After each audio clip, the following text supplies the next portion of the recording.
আসসালামু আলাইকুম রহমতুল্লাহি ওয়া বারাকাতুহু। ওয়ালাইকুম আসসালাম রাহমাতুল্লাহ। আল্লাহ তাআলা সাক্ষাৎ আমরা চাই।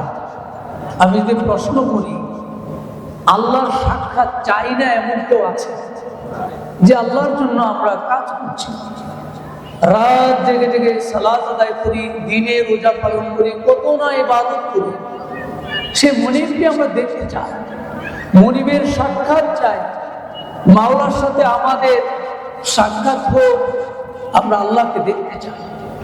এই কথাটা আল্লাহ তাআলা এই সূরা যে আয়াতটি আমি তেলাওয়াত করেছি, সূরা কাহফের যে আয়াত আপনাদের সামনে 110 নম্বর আয়াতটা আমি পড়েছি, সেখানে আল্লাহ এই কথা বলেছেন। আল্লাহ তাআলা জানিয়ে দেন, ফামান কানা ইয়ারজু লিকাআ রাব্বিহি ফালইআমাল আমালান সালিহা ولا يشرك بعبادة ربه أحدا। আমি আল্লাহর সাক্ষাতে চাই, আমি আল্লাহর সাথে দেখা করতে যে চাই, তার জন্য দুটো কাজ, দুটো কর্মসূচি রয়েছে। একটি হলো সে আমলে সালেহ করবে, আরেকটি হলো ইবাদতের সাথে কাউকে শরীক করবে না। কাজ কয়টা বলেন তো? কাজ কয়টা?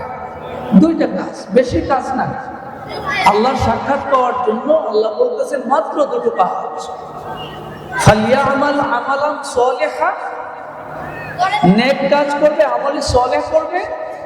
ওয়ালা ইউশরিক ফি ইবাদাতি রাব্বিহি আহাদা, রবের ইবাদতের সাথে কাউকে শরীক করবে। মাত্র দুটো কাজ। আমরা আমাদের মালিকের সাথে, মনিবের সাথে সাক্ষাৎ করতে পারি। এত দুটো কাজ, এত শর্ট কাজে আল্লাহর সাক্ষাৎ পাওয়া যাবে। টাকা পয়সা খরচের কত নাই, কিছু নেই। শুধু বলছেন ফালিয়ামাল আমালান সালিহা, তারা যেন আমলে সালেহ। তাহলে আমলে সালেহটা কি এটা জানা লাগে। আমল মানে কাজ, সালেহ মানে নেক, ভালো কাজ, ভালো কাজ। তাহলে নেক কাজ কোনটা হবে? নেক কাজ, যে কোনো কাজ নেক কাজ হওয়ার জন্য দুটো শর্ত। কোন কাজ নেক কাজ হলে দুটো শর্ত। একটা হলো এই কাজটা লিওয়াজহিল্লাহ, লিহুসুলি মারদাতিল্লাহ, লিইবতিগাই রিদাইল্লাহ, আল্লাহ তাআলার সন্তুষ্টির জন্য কাজটি হতে হবে। এটা হলো এক নম্বর শর্ত। কোন কাজ নেক কাজ হওয়ার জন্য এক নম্বর শর্ত হলো কাজটি আল্লাহর সন্তুষ্টির জন্য হতে হবে। আর দ্বিতীয় শর্ত হলো এই কাজটি হবে আলা তরিকাতে সুন্নতে নবিয়িনা মুহাম্মদুর রাসূলুল্লাহ সাল্লাল্লাহু আলাইহি সাল্লামের তরিকা অনুযায়ী হবে। আল্লাহর সন্তুষ্টির জন্য হবে, আর কাজটা হবে কার তরিকা অনুযায়ী? নবীর তরিকা। পরিষ্কার দেখেন, নামাজ পড়া সওয়াবের কাজ, নেক কাজ, আবার নামাজ পড়া গুনার কাজ। বলে কেমনে? নামাজ পড়া নেক কাজ। ফজরের নামাজ, ফরজ নামাজ হলো 2 রাকাত। কেউ যদি মনে করে 2 রাকাত করে পুষায় না, 4 রাকাত করে লাই, সওয়াব বেশি হবে। রাকাত যত বেশি সওয়াব তত বেশি। নামাজ হবে না হবে না? নামাজ হবে না, এটা নেক কাজ হবে না। যদিও নামাজ, কিন্তু নেক কাজ হবে। রোজা রাখা সওয়াবের কাজ, কিন্তু রোজা রাখা আবার গুনার কাজ। বলে কিভাবে? 365 দিন কেউ যদি মনে করে আমি আল্লাহর ওলি হয়ে যাব, 365 দিন রোজা রাখবে, সওয়াব হবে না গুনাহ হবে? 365 দিন রোজা রাখা যাবে না। নবী বলেছেন 5 দিন রোজা রাখা হারাম। এই 5 দিন বাদ দিয়ে তাহলে 360 দিন থাকবে। তাহলে 365 দিন যদি কেউ রোজা রাখে সারা বছর, সে আল্লাহর ওলি হতে পারবে না। রাসূলুল্লাহর সুন্নাহ অনুযায়ী হয় নাই, তরিকা অনুযায়ী হয় নাই, এটা নেক আমল হবে না। তাহলে নেক আমল হওয়ার জন্য এক নম্বর শর্ত আল্লাহর সন্তুষ্টির জন্য কাজটা হবে। আল্লাহর সন্তুষ্টির জন্য যদি কাজ না হয়, অনেক ভালো ভালো কাজ, সেগুলির জন্য জাহান্নামে যেতে হবে। বলেন নাউজুবিল্লাহ। সহিহ মুসলিম শরীফের হাদিস 1905 নম্বর হাদিসে আল্লাহর নবী বলেছেন, হযরতে আবু হুরায়রা রাদিয়াল্লাহু তাআলা হাদিস বর্ণনা করেছেন قال رسول الله صلى الله عليه وسلم বিশ্বনবী সাল্লাল্লাহু আলাইহি সাল্লাম বলেন ইন্না আউওয়ালান নাস ইউকযা আলাইহি ইয়াউমুল কিয়ামা রাজুলুন মুস্তাশহিদা কিয়ামতের কঠিন ময়দানে বিচার করার জন্য যখন আল্লাহ তাআলা বসবেন সর্বপ্রথম যাকে বিচারের জন্য ডাকা হবে সে হলো রাজুলুন মুস্তাশহিদা একজন শহীদ যে জীবন দিয়ে এসেছে দুনিয়ায় তাকে ডাকা হবে আল্লাহ বলবেন আল্লাহর যত নিয়ামতগুলি তাকে দিয়েছেন সব নিয়ামতগুলি তার সামনে পেশ করা হবে সবগুলি নিয়ামত সে স্বীকার করবে আল্লাহ জিজ্ঞাসা করবেন ফামা আমিলতা ফিহা এত নিউকালা জারিউন তুমি তো জীবন দিয়েছো শহীদ হয়েছো যুদ্ধ করেছো তোমাকে মানুষ বলবে জানি বীর বাহাদুর শহীদ বলে সবাই তোমাকে বাহবা দিবে কাদ কিলা ওই বাহবা দুনিয়ায় হয়ে গেছে আমার জন্য তুমি জীবন দাও নাই আমার সন্তুষ্টির জন্য এত বড় কাজ করো নাই সুম্মা উমিরা বিহি ফাসহিবা আলা ওয়াজহি হাত্তা উলকিয়া ফিন্নার বিশ্বনবী বলেন ওই ব্যক্তিকে আনা হবে এবং উপর করা হবে মুখ নাকগুলি নিচের দিকে দিয়ে জাহান্নামে ফেলে দেওয়া হবে নাউজুবিল্লাহ শহীদ জীবন দিয়েছে কিন্তু সেই শহীদকে জাহান্নামে ফেলে দেওয়া হবে সেই মুসলিম শরীফের হাদিস কারণ কেন কারণটা হলো সে শহীদ হয়েছে জীবন দিয়েছে সব উৎসর্গ করেছে কিন্তু আল্লাহর সন্তুষ্টির জন্য করে নাই করেছে মানুষ তাকে বীর বাহাদুর বলবে সেজন্য করেছে আল্লাহ বলতেছে আল্লাহ বলবেন বলা হয়ে গেছে তোমার নাম স্বর্ণাক করে লেখা আছে মানুষ স্মরণ করছে এগুলি সব হয়ে গেছে আমার কাছে কিছু প্রাপ্তি নেই সহিবা আলা ওয়াজহি মুকুর করে হাত্তা উলকিয়া ফিন্নার জাহান্নামে নিক্ষেপ করে দেওয়া হবে বলেন নাউজুবিল্লাহ ওয়ারাজুলুন দ্বিতীয়বার বিচার করার জন্য আরেকজনকে আনা হবে ওয়ারাজুলুন তাআল্লামাল ইলমা অনেক জ্ঞান শিখেছে অনেক ইলম অর্জন করেছে ওয়া আল্লামাহু ইলম মানুষদেরকে শিখিয়েছে ওয়া ক্বরাআল কুরআন কুরআনুল কারীম পড়েছে তিলাওয়াত করেছে দেশে বিদেশে তিলাওয়াত করেছে সুনাম অর্জন করেছে ফাউতিয়া বিহি তাকেও ডেকে আনা হবে বিচারের জন্য ফাআরাফাহু নিআমাহু আল্লাহর সব নিয়ামত তাকে স্মরণ করানো হবে সে বলবে সব নিয়ামত আল্লাহ আমাকে দিয়েছেন সবচেয়ে সেরা নিয়ামত দিয়েছেন আমাকে কণ্ঠ দিয়েছেন এমন সুন্দর কণ্ঠ দিয়েছেন আল্লাহ বলবেন ফামা আমিলতা ফিহা এই কণ্ঠ তোমাকে দিয়েছি ইলম শিখেছো বাহরুল উলুম হয়েছো অনেক জ্ঞানের সমুদ্র হয়েছো তুমি এমন জ্ঞান অর্জন করেছো যেই জ্ঞানের মাধ্যমে তোমাকে মানুষ আলেম বলেছে আলেম হিসাবে জেনেছে কারি হিসাবে জেনেছে আল্লাহ বলবেন এত কিছু দিয়েছি তুমি কি করেছো সে বলবে কারাতু ফিকাল কোরআন আল্লাহ তোমার কোরআন আমি মানুষের কাছে পৌঁছিয়েছি হৃদয় দিয়ে কোরআন পড়েছি আল্লাহ বলবেন কাযাবতা তুমি মিথ্যা বলছো ওয়ালাকিন্নাকা তাআল্লামতাল ইলমা লিয়ুকাল আন্নাকা আলিম ইলম শিখেছো অনেক বেশি জেনেছো উদ্দেশ্য ছিল মানুষ তোমাকে আলেম বলবে কোরআন পড়েছো কোরআন শিখেছো শিখিয়েছো মানুষ তোমাকে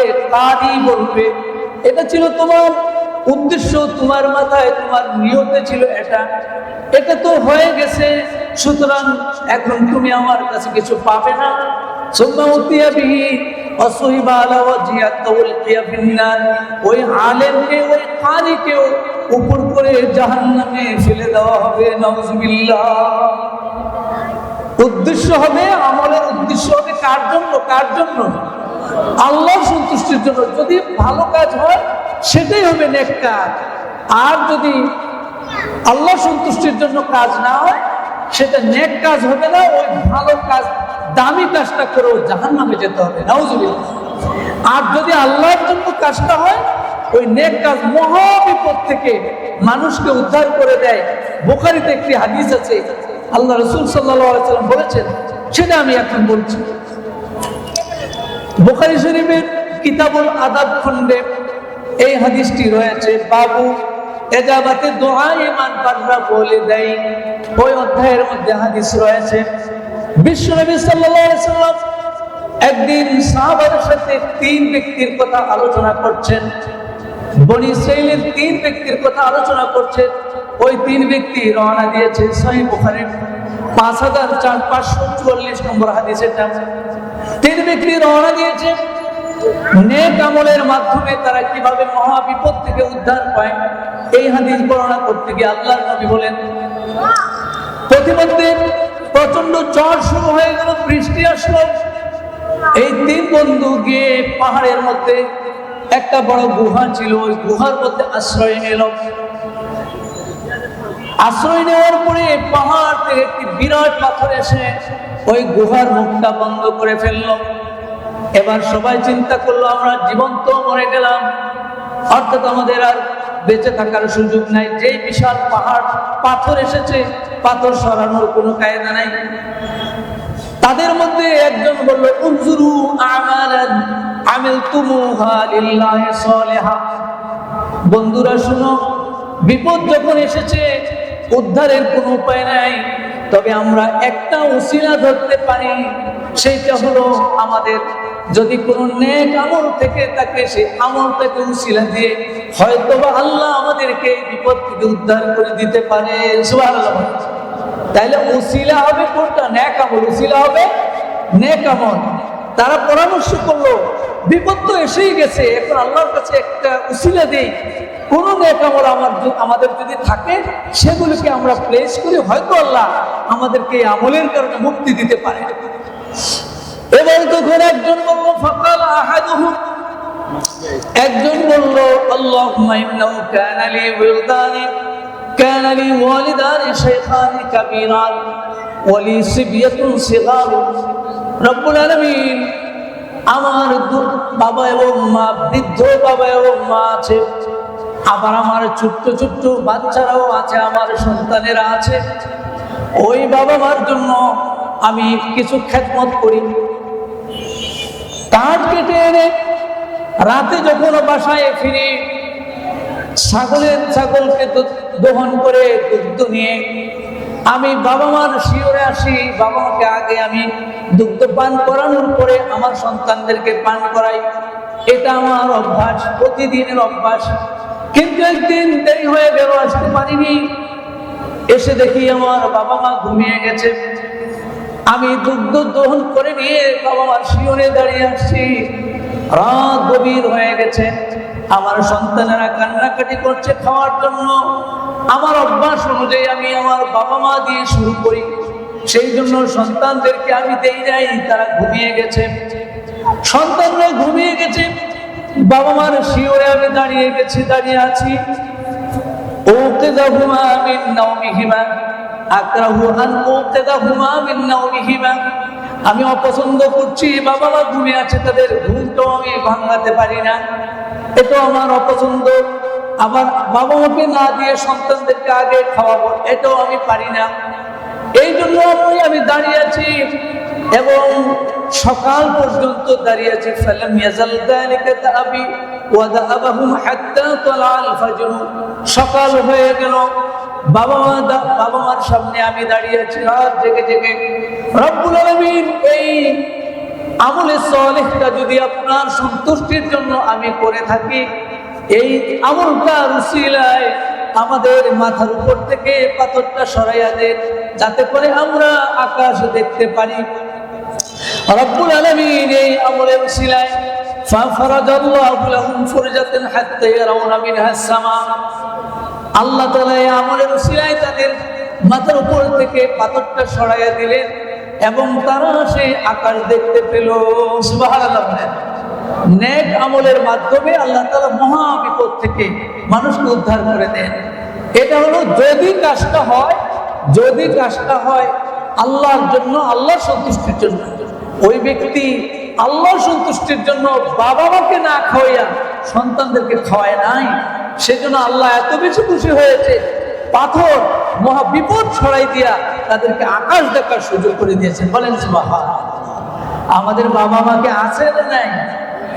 যাদের বাবা মা আছে এই আমল করতে পারবো? যাই আমার ভালো জিনিস হয় আগে বাবা মাকে, বেতন পাই আগে বাবা মাকে, ফলটা এনে আগে বাবা মাকে, না বউকে দেবো। অনেকে তো বউকে দেয় আগে, স্ত্রীকে দেয়, বাবা মাকে পরে দেয় অথবা দেয় না। নাউজুবিল্লাহ বলি। আমরা আমলে সালেহ করবো আল্লাহ তাআলার সন্তুষ্টির জন্য। তৃতীয় ব্যক্তি আসলো, সে তার একটি বিরাট নেক আমলের উসিলা আল্লাহর কাছে দিল। তার নেক আমল কি ছিল? সে বলল, ইন্নাহু কানাত লি ইবনাতু আম্মিন উহিব্বুহা আশাদ্দা মা ইউহিব্বুর রিজাল আন-নিসা। রব্বুল আলামিন, আমার একজন চাচাতো বোন ছিল, আমি তাকে অনেক বেশি মহব্বত করতাম, তার সাথে আমার একটি ভালোবাসা তৈরি হয়ে গিয়েছিল। সাধারণত পুরুষ যেমন নারীকে মহব্বত করে, আমিও তার প্রতি এভাবে ঝুঁকে গিয়েছিলাম। ফাতালাবতু ইলাইহা নাফসা, আমি তাকে পাইতে চাইলাম, কিন্তু সে আমাকে অস্বীকার করলো। সে বলল, তুমি যদি এমন টাকা 100 টাকা 100 দিনার আমাকে দিতে পারো, তাহলে আমি তোমার সাথে সম্পর্ক করব, আমি তোমার সাথে থাকবো। একথা যখন শর্ত দিল, আমি কষ্ট করে টাকা জোগাড় করলাম। জোগাড় করে আমি তাকে যখন দিলাম, সে রাজি হলো।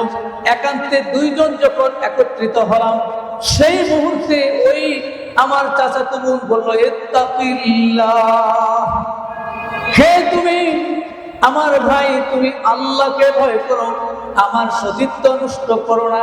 সেই চূড়ান্ত মুহূর্ত থেকে আল্লাহ আপনার ভয়ে, আপনার কথাটা কানে যখন আসলো, আমি সেই চূড়ান্ত মুহূর্ত থেকে ফিরে আসলাম। রব্বুল আলামিন, এই কাজটি যদি আপনার সন্তুষ্টির জন্য আমি করে থাকি, তাহলে মেহেরবানি করে ওই পাথর, আমাদের মাথার উপরে যে পাথরটা আছে, দয়া করে পাথরটা সরাইয়া দিন। রব্বুল আলামিন তার এই নেক আমলটাকে উসিলা করে পাথরটা আরো একটু সরাইয়া দিলেন, কিন্তু এখনো তাদের বের হওয়ার সুযোগ হচ্ছে না, এখনো তারা পুরোপুরি বের হতে পারছেন না। এবার আরেকজন বলল, ভাই আমার একটু ছোটখাটো একটু নেক আমল আছে। সে বলল, আল্লাহুম্মা ইন্নী কুনতু ইস্তাজারতু আজিরান বিফারাকি আরজিন। একজন বলল যে, ভাই আমার একটা নেক আমল আছে, সেটা হলো আমি একজন শ্রমিককে নিয়োগ দিয়েছিলাম কিছু কাজ করানোর জন্য। সে কাজ করেছে, দিন শেষে যখন সে উজরত চেয়েছে, বিনিময় চেয়েছে, পারিশ্রমিক পেয়েছে, আমি দেই নাই। না দেওয়ার কারণে সে চলে গেছে। কিছুদিন পরে সে আবার আমার কাছে আসছে, এসে বলল যে, ভাই আমি তো আপনার এই কাজটা করেছিলাম, আমাকে পারিশ্রমিক দেন নাই। এদিক দিয়ে ওই মালিক ওই পারিশ্রমিকটা না দিয়ে সেই টাকাটা সে কিছু ছাগল কিনেছে, বকরি কিনেছে। সেই বকরিগুলো কিনে সে লালন পালন করেছে, অনেকগুলো বকরি হয়ে গিয়েছে। যখন কিছুদিন পরে শ্রমিক আসলো বিনিময় নেওয়ার জন্য, সে বলল, তুমি এই সব ছাগলগুলি বকরিগুলি সব নিয়ে যাও, তোমার টাকা দিয়ে আমি এটা কিনে এতগুলো বকরি হয়েছে। সে আমার সাথে প্রহসন করছো নাকি? কয় না, প্রহসন করছি না। তাহলে কেন এতগুলি বকরি আমাকে দিতে চাচ্ছ? আমি তো এতগুলি পাওয়ার কথা না। কয় না, সব তোমাকে আমি দিয়ে দিলাম, তুমি তোমার টাকা দিয়ে আমি এগুলি করেছি। রব্বুল আলামিন ওই ব্যক্তি সব নিয়ে গেল। এই কাজটা যদি আপনার সন্তুষ্টির জন্য আমি করে থাকি, দয়া করে মেহেরবানি করে আমাদের মাথার উপর থেকে পাথর উঠাইয়া দিন। সুবহানাল্লাহ। রব্বুল আলামিন ওই ব্যক্তির এই নেক আমলের উসিলায়, তিনজনের নেক আমলের উসিলায় পাথর সরাই দিলেন। তারা মুক্ত আকাশে, মুক্ত বাতাসে বের হয়ে আসলো। সুবহানাল্লাহ। তাহলে নেক আমলের সব কখন পাওয়া যাবে? যদি ইন তাকুনু হাযিহিল আ'মাল লিহুসুল মারদাতিল্লাহ, যদি আমলটি আল্লাহর সন্তুষ্টির জন্য হয়, তাহলেই সেটা নেক আমল হিসেবে গণ্য হবে এবং এর মাধ্যমে আল্লাহর সন্তুষ্টি পাওয়া যাবে, আল্লাহর সাক্ষাৎ পাওয়া যাবে। তাহলে আল্লাহর সাক্ষাৎ পাওয়ার জন্য 1 নম্বর শর্ত হলো নেক আমল করা। আর নেক আমল কোনটা হবে? যে কাজটা হবে আল্লাহর সন্তুষ্টির জন্য। আমরা কি আল্লাহর সন্তুষ্টির জন্য কাজ করতে পারবো? ইনশাআল্লাহ বলি আমরা। আল্লাহ তৌফিক দান করুন, সবাই বলি আমিন। সকল কাজগুলি যেন আমাদের আল্লাহর সন্তুষ্টির জন্য হয়। অনেক অনেক টাকা দান করে মারহাবা পাওয়ার জন্য, ওই যে 3 জনকে বিচারের জন্য আনবে, সেই 3 জনের একজন এমন আছে যে মারহাবা পাওয়ার জন্য দান করে, জোরে মারহাবা না বললে রাগ করে। আমি টাকা দিলাম, হুজুর মারাবাও করলো না, নামটাও ঘোষণা দিল না, এরকম লোক আছে না নাই? এরকম লোক আছে। আল্লাহ সন্তুষ্টির জন্য দেয় নাই, দিছে মারহাবার জন্য। হজ করেছে আল্লাহ সন্তুষ্টির জন্য করে নাই, নামের সামনে আলহাজ লিখবে, আলহাজ লিখলে মানুষ মনে করবে হজ করেছে। আবার 2-3 বার যদি করে, তাহলে 3 নম্বর হজের চাদরটা দাও, 3 নম্বর হজের জায়নামাজটা দাও। মানে হলো হজ যে কয়েকবার করছে এটা বুঝায়। এগুলি হলো লিরুইয়া, মানুষকে দেখানোর জন্য। সেগুলোর দ্বারা নেক আমলও হবে না, আল্লাহর সাক্ষাৎ পাওয়া যাবে না। আল্লাহ রাব্বুল আলামিন আমাদেরকে যথাযথভাবে নেক আমল করার তৌফিক দান করুন, বলি আমিন।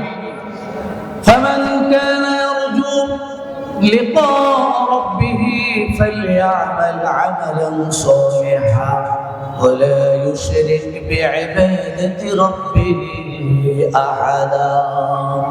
আল্লাহ রাব্বুল আলামিন বললেন, যারা রবের সাক্ষাৎ পেতে চায়, রবের সাথে যারা দেখা করতে চায়, তাদের দুটো কাজ। একটা হলো নেক আমল করবে, আমলে সলে করবে। আর দ্বিতীয় কাজ হলো রবের ইবাদতের সাথে কাউকে শরীক করবে না। ইবাদতের সাথে যদি কাউকে শরীক করে, অংশীদার বানায়, তাহলে সব আমল, সব ইবাদত সব শেষ, হাবাম মানসুরা হবে। কোরআনে আছে, এত আমলগুলি সব হয়ে যাবে হাবাম মানসুরা, তুলার মতো।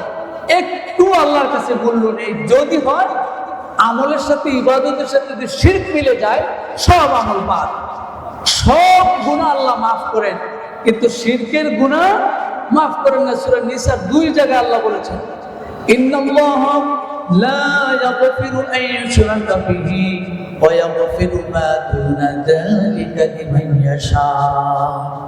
আমি আল্লাহ সব গুনাহ মাফ করে দেই, যদি ইচ্ছা করি আমি মাফ করে দিতে পারি, কিন্তু আমার সাথে যদি কেউ শিরক করে থাকে, আমি সেই গুনাহ মাফ করি না, সেই গুনাহ ক্ষমা করি না। নিশ্চিতভাবে সে জাহান্নামে যাবে।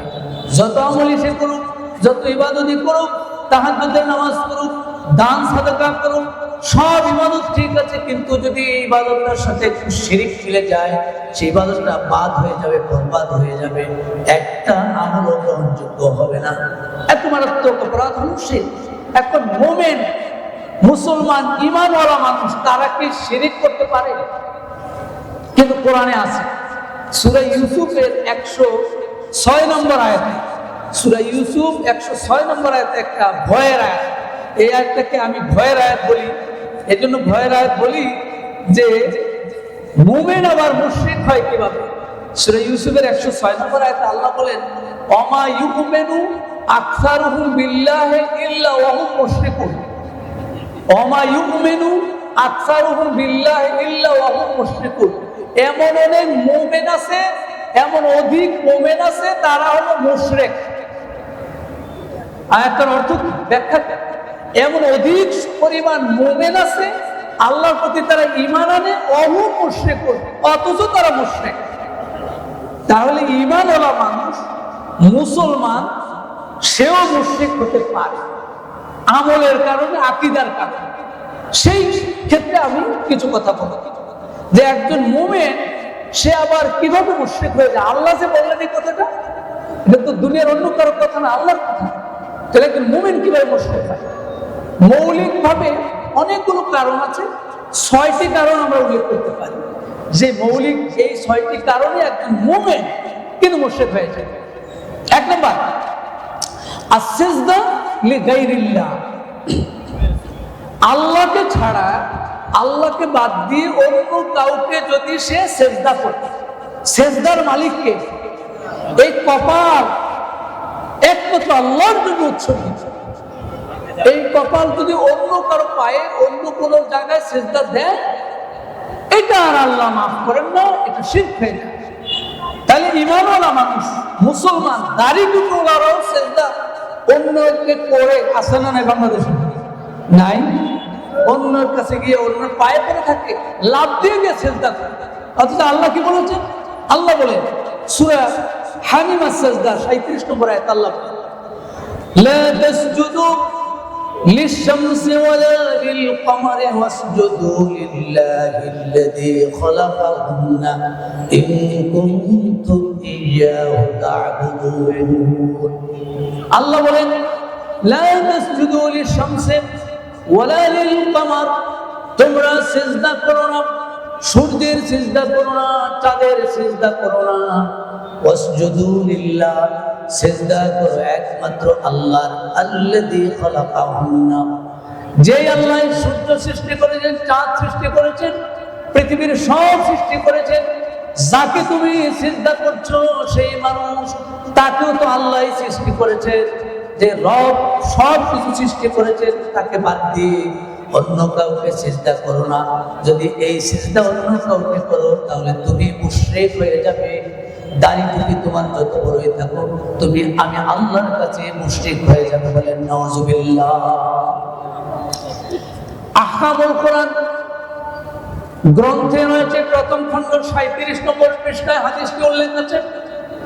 হযরত আয়েশা, জাবির ইবনে আব্দুল্লাহ, আনাস রাদিয়াল্লাহু তাআলা আনহুম আজমাইন, তিনজনে মিলে হাদিসটি বর্ণনা করেছেন।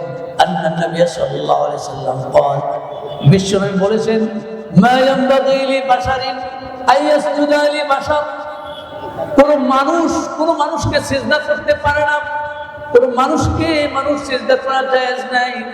লাউ সালুহা লি বাশারিন আইয়াসজুদা লি বাশারিন, কোন মানুষ যদি মানুষকে সিজদা করা ঠিক হতো, বৈধ হতো। বিশ্বনবী বলেন, লা আমারতুল মারআতা আন তাসজুদা লি যাওজিহা, তাহলে আমি স্ত্রীকে বলতাম সে যেন তার স্বামীকে সিজদা করে।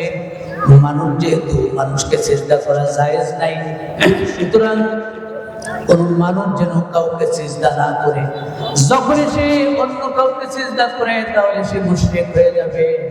এই মুশরিক যদি হয়ে থাকে তার কোনো ক্ষমা নাই, কোনো আমল তার গ্রহণযোগ্য হবে না, সব আমলগুলো বাতিল হয়ে যাবে। সে হাশরের ময়দানে একেবারে শূন্য আমল নিয়ে উঠবে। এই জাতীয় মুশরিকদের থেকে আল্লাহ আমাদের সবাইকে হেফাজত করুক বলি আমিন। আমাদের দেশে এই জাতীয় শিরকটা ব্যাপক আছে। সৌদি আরবে গেলে দেখবেন এই জাতীয় শিরক নাই। মানুষ আবার মানুষকে ক্যান্সেল করে, এই কপাল তো আল্লাহর জন্য ছোট ছোট। কিন্তু এখন এমন অনেক জায়গা বের হয়ে গেছে, এমন অনেক দরবার আছে, বিভিন্ন মার্কাজ আছে, মাওদা আছে, মাজার আছে, সেখানে গিয়ে তারা সিজদা করে। এই সিজদা করা যাবে না কারোর জন্য। যদি কেউ সিজদা করে, as-সিজদা লিগাইরিল্লাহ ওয়া হুয়া আশ-শিরক, আল্লাহ ছাড়া অন্য কারোর জন্য সিজদা করলে সেটা শিরক হবে, এবং এই শিরক হলে কোনো গুনাহ, এই শিরকের কোনো মাপ নাই। দ্বিতীয়ত হলো একজন মুমিন কিভাবে মুশরিক হয়, আল ইস্তিআনা লিগাইরিল্লাহ, আল্লাহকে বাদ দিয়ে, আল্লাহকে ছাড়া অন্য কারো কাছে সাহায্য চাওয়া। সাহায্য করার মালিক একমাত্র কে? যাকে ইচ্ছা ছেলে দেয়, যাকে ইচ্ছা ছেলে মেয়ে উভয়টাই দেয়, আবার কাউকে ইচ্ছা করলে ছেলেও দেই না, মেয়েও দেই না। এটা সম্পূর্ণ আমার ক্ষমতার উপরে ন্যস্ত। সুতরাং সন্তান যদি চাইতে হয় আমার কাছে চাও, দুনিয়ার কোন মানুষের কাছে চেও না। আমাদের পিতা হযরত ইব্রাহিম আলাইহিস সালাম বয়স 90 হতে 4 বছর বাকি। কত বছর হলো? 90 হতে 4 বছর বাকি। বিয়োগ করেন না, কত? হ্যাঁ, 86। মাশাআল্লাহ, 86 বছর হয়ে গেছে, সন্তান হয় না। কোন দরবারে কোন জায়গায় যান নাই, সরাসরি আল্লাহর দরবারে আবেদন করলেন, রব্বি হাবলি মিনাস সলিহিন, রব্বুল আলামিন আমাকে একটি নেক সন্তান দান করো। আল্লাহ রব্বুল আলামিন জানিয়ে দিলেন, ফাবাশশারনাহু বিগুলামিন হালিম, ইব্রাহিম তোমাকে আমি একটা ধৈর্যশীল সন্তানের সুসংবাদ দিয়ে দিলাম। সুবহানাল্লাহ। সেই আল্লাহ এখন আছেন না নাই? দুর্বল হয়ে গেছে। তাহলে আল্লাহর বাদ দিয়ে যায় কেন? হাজার হাজার মাইল দূরে আজমির শরীফ যাইতে হবে, শাহজালালের মাজারে যাইতে হবে সন্তান আনার জন্য। অথচ আল্লাহ কি কাছে না দূরে? কত কাছে। وَإِذَا سَأَلَكَ عِبَادِي عَنِّي فَإِنِّي قَرِيبٌ أُجِيبُ دَعْوَةَ الدَّاعِ إِذَا دَعَانِي فَلْيَسْتَجِيبُوا لِي وَلْيُؤْمِنُوا بِي لَعَلَّهُمْ يَرْشُدُونَ।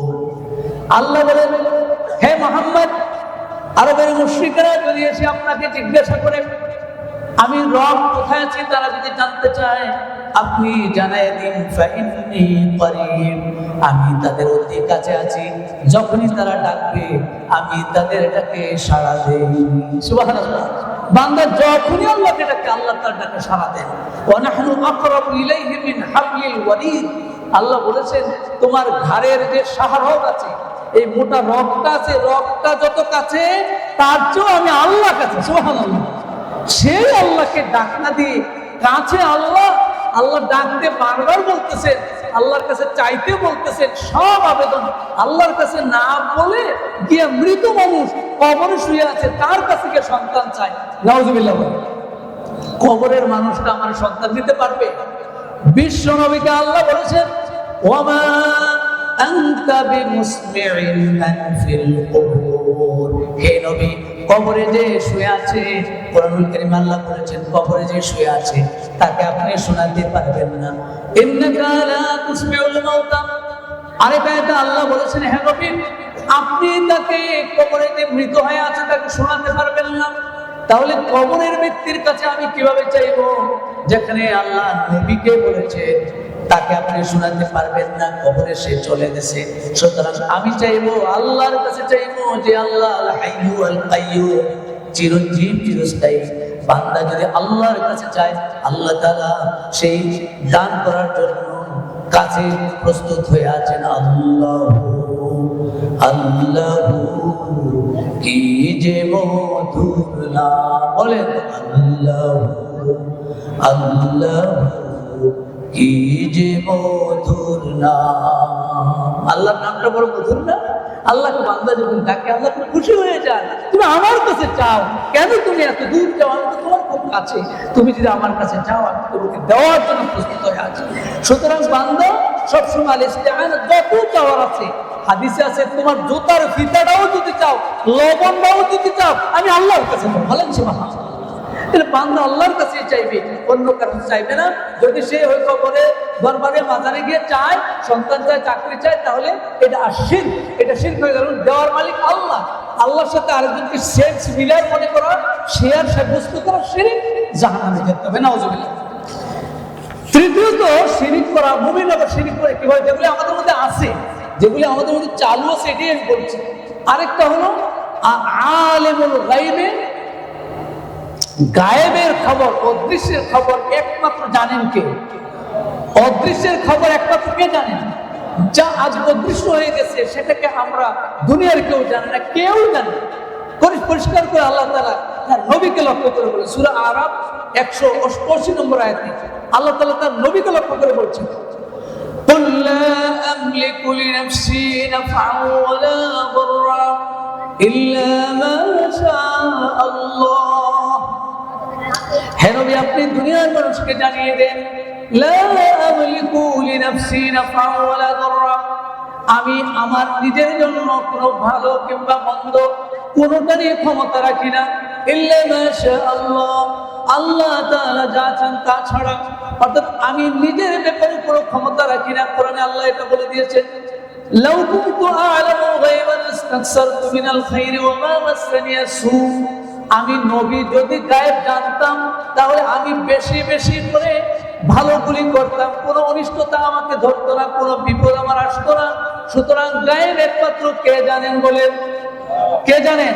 এখন কেউ যদি মনে করে না নবীও গায়েব জানে, আল্লাহর ওলিও গায়েব জানে, অমুকও গায়েব জানে, তাহলে আল্লাহর কাজটা অন্যের জন্য সাব্যস্ত করে দেওয়াটা আল্লাহর সাথে সমান করা হলো, এটাই শিরক।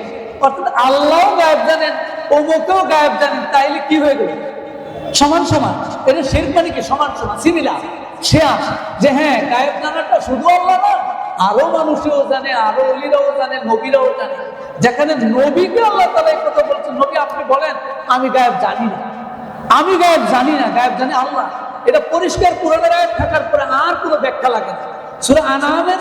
সূরা আনআমেও একটা আয়াত আছে, সূরা আনআম 59 নম্বর আয়াতে আল্লাহ বলছেন ওয়াইনদাহু মাফাতিহুল গায়বি লা ইয়ালামুহা ইল্লা হু, পরিষ্কার গায়েবের চাবিগুলো সব আছে আল্লাহর হাতে, এইগুলি আল্লাহ কাউকে দেন নাই, আল্লাহ জানেন। এই বিশ্বাসটা হৃদয়ে লালন করার নাম হলো আকীদা। এখন এই আকীদাটা যদি নষ্ট হয়ে যায় যে না গায়েব ও দৃশ্যের খবর আল্লাহ ছাড়া অনেকেই জানেন।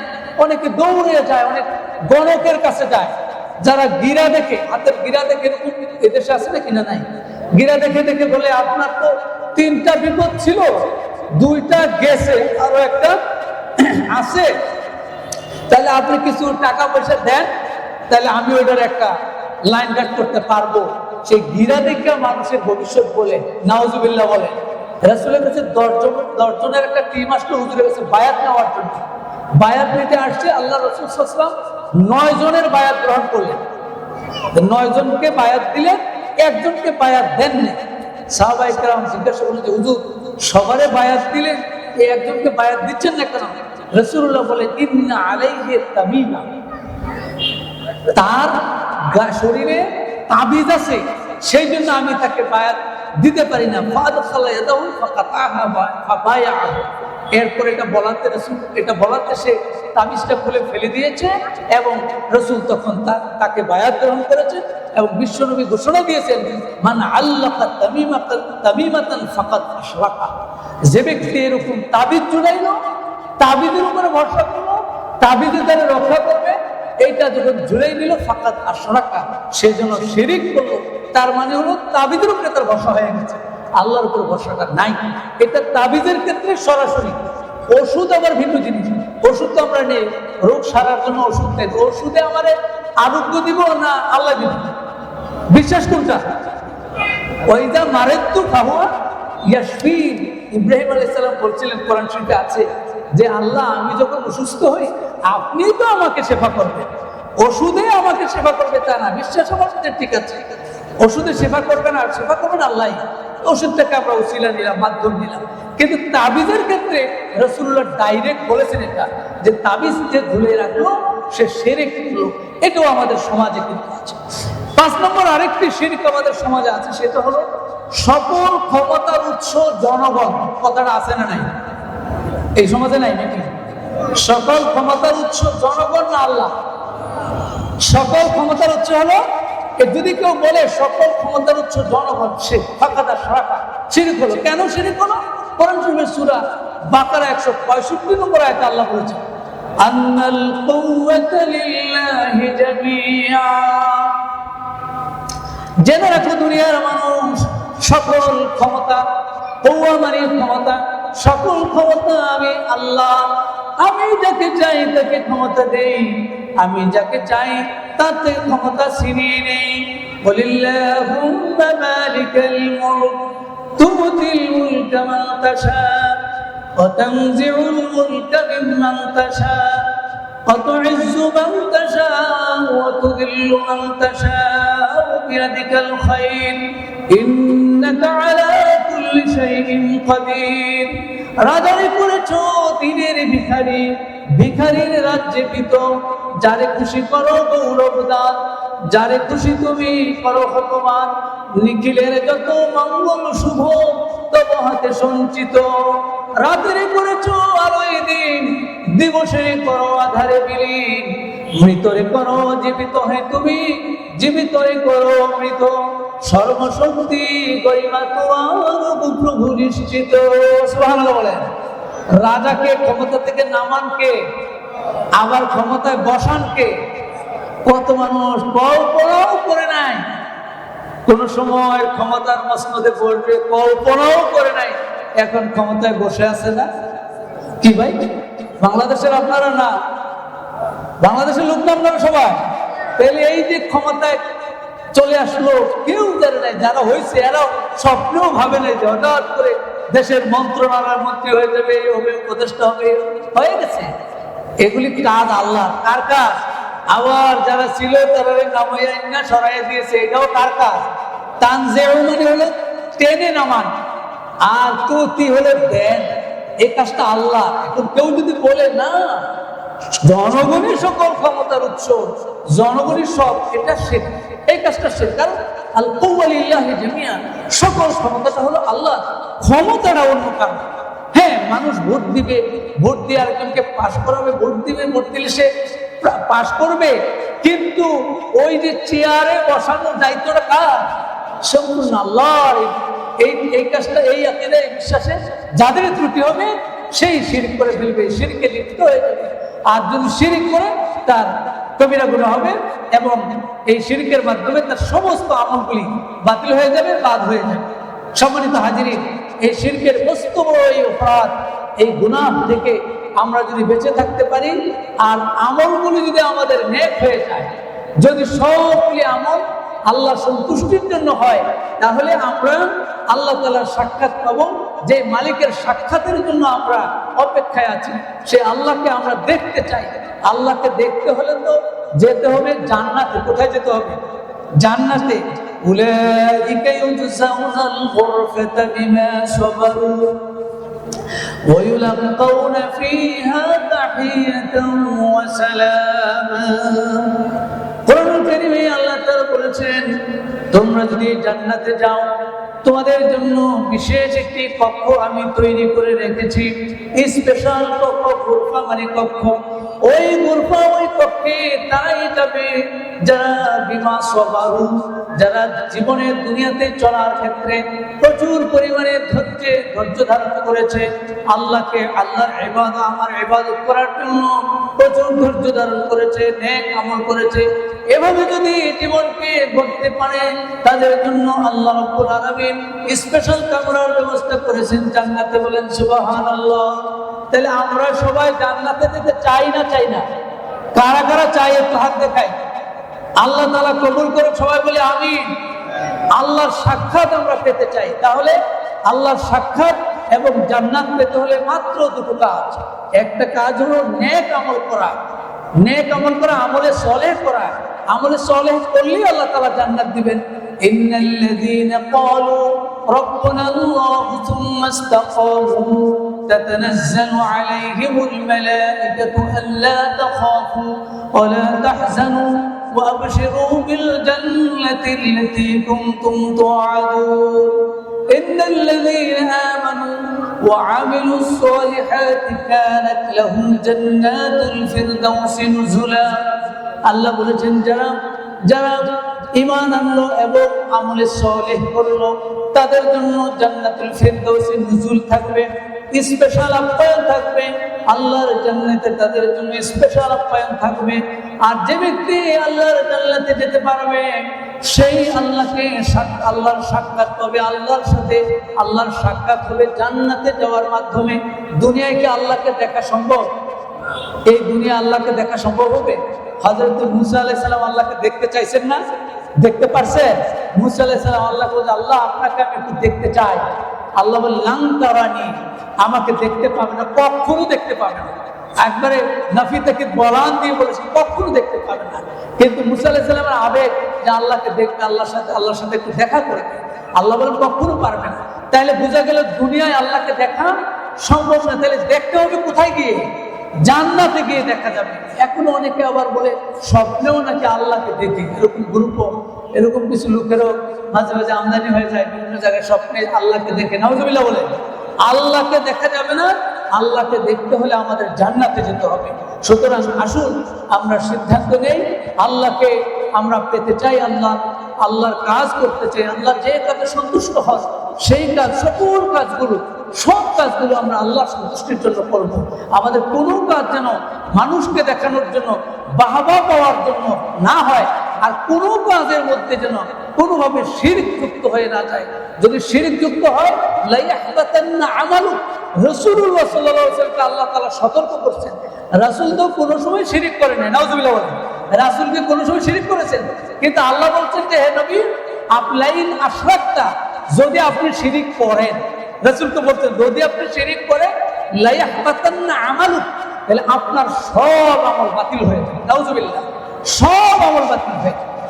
আল্লাহ রাসূল তো শিরক করেন নাই, কোনোদিনই করেন নাই। নবী হওয়ার আগেও করেন নাই, আর নবী হওয়ার পরেও করেন, কোনো সময় করেন নাই। কিন্তু নবীকে লক্ষ্য করে আল্লাহ বলার উদ্দেশ্য হলো, যেই এই শিরক করবে, আল্লাহর সাথে অন্য কাউকে শরীক করবে, তার বিশ্বাসে হোক, আমলে হোক, যেভাবে হোক, কোনোভাবেই শিরক যুক্ত হলেই তার সব আমলগুলি বাতিল হয়ে যাবে। আসুন আমরা সিদ্ধান্ত করি, শিরক মুক্ত ইবাদত করি এবং নেক আমল করি আল্লাহর সন্তুষ্টির জন্য। আল্লাহ রাব্বুল আলামিন আমাদেরকে তার সন্তুষ্টির জন্য নেক আমল করার তৌফিক দান করুন বলে আমিন। ওয়া আখিরু দাওয়ানা আলহামদুলিল্লাহি রাব্বিল আলামিন। আসসালামু আলাইকুম ওয়া রাহমাতুল্লাহি ওয়া বারাকাতুহু। আমরা সবাই একটু দুরূদ শরীফ পড়ি। আল্লাহুম্মা সাল্লি আলা মুহাম্মাদ ওয়া আলা আলি মুহাম্মাদ কামা সাল্লাইতা আলা ইব্রাহিম ওয়া আলা আলি ইব্রাহিম ইন্নাকা হামিদুম মাজিদ। اللهم بارك على محمد وعلى آل محمد كما باركت على إبراهيم وعلى آل إبراهيم إنك حميد مجيد. اللهم آمين. ربنا ظلمنا أنفسنا وإن لم تغفر لنا وترحمنا لنكونن من الخاسرين. ربنا فاغفر لنا ذنوبنا وكفر عنا سيئاتنا وتوفنا مع الأبرار. ربنا هب لنا من أزواجنا وذرياتنا قرة أعين واجعلنا للمتقين إماما. رب ارحمهما كما ربياني صغيرا. রব্বুল আলামিন ইয়া আরহামার রাহিমিন, দারুল ইসলাম মডেল মাদ্রাসা কর্তৃক আয়োজিত আজকের এই তাফসীরুল কুরআন মাহফিলে রব্বুল আলামিন বিকাল থেকে নিয়ে অদ্যাবধি পর্যন্ত যত আলোচনা হয়েছে, যত বয়ান হয়েছে, সকল আলোচনাগুলির ভুল ত্রুটি মাফ করে দয়া করে আপনি কবুল করে নিন। রব্বুল আলামিন এই মাহফিল শুনতে যারা এসেছি, পড়ার জন্য যারা এসেছি, যে যেখান থেকে শুনেছে মাহফিলকে, কোরআনের এই ময়দানকে আমাদের সকলের নাজাতের জন্য জরিয়া বানায়া দিন। আল্লাহ এই মাহফিলের যত সওয়াবকে বরাদ্দ রেখেছেন, আমাদের সালামগুলো আখরে নামে তাজদারে মদিনা সৈয়দুল মুরসালিন সাহিবুশ শাফাআত মুহাম্মদুর রাসূলুল্লাহ সাল্লাল্লাহু আলাইহি ওয়াসাল্লামের রওজা মুবারকে পৌঁছে দিন। রব্বুল আলামিন ইয়া আরহামার রাহিমিন, হাজার হাজার মাইল দূরে আমাদের নবী শুয়ে আছেন। আল্লাহ আমাদের সালামগুলি নবীর রওজায় মেহেরবানি করে পৌঁছে দিন। আল্লাহ আমাদের নবীর উম্মত আছি, আমাদেরকে নবীর রওজার কাছে গিয়ে প্রাণ ভরে হৃদয় খুলে সালাম দেওয়ার সুনসিব দান করে দিন। আল্লাহ বিশেষ করে যারা হাত তুলেছি, আমাদের কারো আব্বা এই পৃথিবীতে নাই, কারো মা এই পৃথিবীতে নাই। মা একটা অক্ষর মাত্র আল্লাহ। বাবা মা কতটা কষ্ট করেছেন আমাদের জন্য। মাঘ মাসের শীতের মধ্যে সন্তান পেশাব করে দিয়েছে, মা সন্তানকে বুকে ধারণ করেছে, পেশাবের মধ্যে নিজে শুয়ে সন্তানকে বুকে রেখেছে, চোখে চোখে রেখেছে মা। সেই মা যার কবরে আছে আল্লাহ জানি না, মা বাবা কবরে কোন হালতে আছে আল্লাহ মেহেরবানি করে বাবা মা কবরগুলি জান্নাতের বাগান বানায় দিন। আল্লাহ আপনার শেখানো দোয়া আমরা বাবা মার জন্য করছি। রব্বির রহমহুমা কামা রব্বায়ানি সগীরা। সবাই পড়ি রব্বির রহমহুমা কামা রব্বায়ানি সগীরা। রব্বুল আলামিন ইয়া আরহামার রাহিমিন, যাদের বাবা মা দুনিয়ায় বেঁচে আছে আল্লাহ দয়া করে মেহেরবানি করে তাদের হায়াত দারাজ করে দিন। আল্লাহ আমরা যারা হাত তুলেছি, আমাদের ঈমান এবং আমলের জিম্মাদার আপনি হয়ে যান। মেহেরবানি করে আমাদের এই প্রিয় ঠিকানা, প্রিয় দেশ, প্রিয় জন্মভূমি, সবুজ শ্যামল এই জন্মভূমি, এই দেশটাকে আপনি দ্বীনের জন্য কবুল করে নিন। রব্বুল আলামিন দ্বীন নিয়ে যেন আমরা নিরাপদে থাকতে পারি, দ্বীন পালন করতে পারি, দ্বীন কায়েম করতে পারি। আল্লাহ মেহেরবানি করে আমাদেরকে সেই তৌফিক দান করে দিন। আয় আল্লাহ, দ্বীনের মুখালিফিন যারা আছেন, দ্বীন যাদের পছন্দ হয় না, কোরআন যাদের পছন্দ হয় না, আয় আল্লাহ ইসলাম যাদের পছন্দ হয় না, এমন ব্যক্তিদেরকে আপনি হিদায়াত দান করে দিন। হিদায়াত যদি তাদের কপালে না থাকে আল্লাহ মেহেরবানি করে হালাক করে দিন। ইসলামকে, দ্বীনকে, কোরআনকে আপনি বিজয়ী করে দিন। আয় রব্বুল আলামিন, এই মাহফিলের আয়োজন যারা করলো, মাহফিল শুনতে যারা আসলো, আয় আল্লাহ দয়া করে মাহফিল আমাদের সবার নাজাতের উসিলা বানায়া দিন। দারুল ইসলাম মডেল মাদ্রাসাকে আল্লাহ কোরআনের এই বাগানকে আপনি আরো সমৃদ্ধ করে দিন। রব্বুল আলামিন, সকল শিক্ষক, শিক্ষার্থী, অভিভাবক সবাইকে আল্লাহ আপনার রহমতের ছায়ায় আশ্রয় দিয়ে দিন। কোরআনের খেদমত যারা করছে তাদেরকে কবুল করে নিন। ওয়াসাল্লাল্লাহু তাআলা আলা খায়রি কলবি মুহাম্মদ ওয়া আলিহি ওয়া আসহাবিহি আজমাইন ওয়া জাআলা আখিরা কালামিনা ইনদাল মাউত লা ইলাহা ইল্লাল্লাহ মুহাম্মাদুর রাসূলুল্লাহ।